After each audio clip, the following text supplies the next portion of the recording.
аренасында пешен базары гөрли. Тукай әйткәнчә койсы сатмактадыр, койсы ала, берсе алды, шуңа берсе алдана.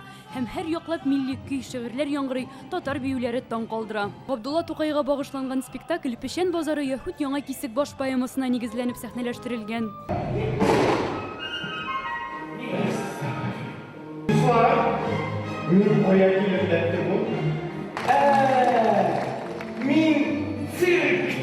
Кәҗә белән сарык трюклар күрсәтә, янәшәдә клоуннар бии, жонглерлар чыгыш ясый. Спектакльдә Тукайның бу маҗараларны төшендә күрүе тасвирлана.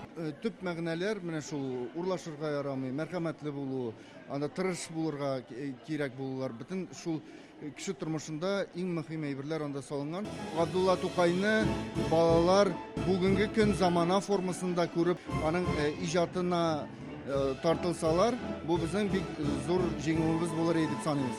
Габдулла Тукай ролен Алтын битлек премиясе иясе Нурбәк Батулла башкара. Шагыйрь холкының төрле якларын күрсәтергә теләгәннәр. Ул хыялый, шул ук вакытта әрсез дә.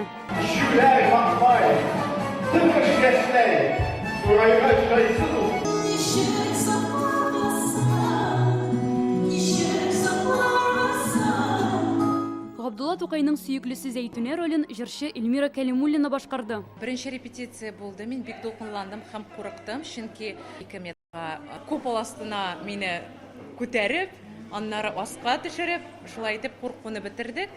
Цирктагы милли тамашаны карарга 2000 кеше килгән иде. Араларында олимпиада җиңүчеләре, уку һәм спорт алдынгылары, физик мөмкинлеге чикле булучылар, иҗади яшьләр, татар зыялылары бар. Бигрәк тә тантаналы бүген зур бәйрәм ылы тантана. Чөнки бик Тукайыбызның туган көнен без башта гимназиябездә матур итеп уздырдык. Аннан соң барыбыз бергә җыелышып, рәхәтләнеп менә монда яңа тамаша карарга килдек. Мин Яршадан килдем. Мин Габдулла Тукайның әкиятләрен укыдым. Шүрәле, Су анасы. Пешен базарында дигән милли тамаша Казан циркында 5 майга кадәр барлыгы 8 тапкыр күрсәтелә. Аны 16 мең кеше карый алачак. Яны Бәхтиева, Данил Филатов, Яңа Гасыр каналы.